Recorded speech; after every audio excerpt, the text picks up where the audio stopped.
Samantala, tiniyak naman po ng Department of Energy na maraming reserbang enerhiya sa araw ng eleksyon. Para sa karagdagang detalye, may live report si Bernadette Reyes. Bernadette. Gigi, bago maghating gabi kanina, nag-brownout muli sa ilang lugar na sakop ng Meralco matapos na makaranas ng force outage o mechanical problem sa Quezon Power Plant. Naibalik din ang ganang kuryente pero nanatili raw mababa ang supply ng kuryente sa Luzon ngayong araw ng Biyernes.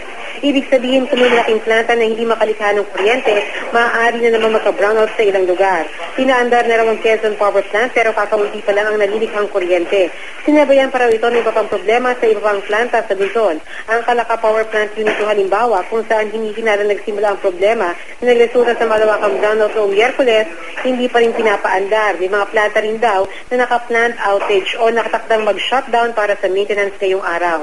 Kaya naka-red alert daw ang mga planta ngayong linggo para masiguro mapapaandar ito sa araw ng eleksyon.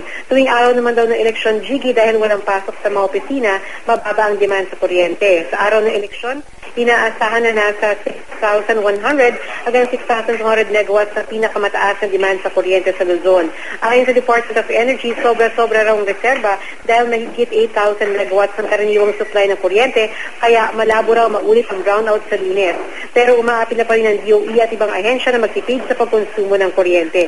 Gigi, katatanggap lang natin ang balita mula sa National Grid Corporation of the Philippines na tumaas na ang reserba. As of 6 p.m. ay nasa 1,650 megawatts na ang reserbang meron ngayon matapos bumaba ang demand at tumaas din ang kapasidad o ang supply ng kuryente. Gigi.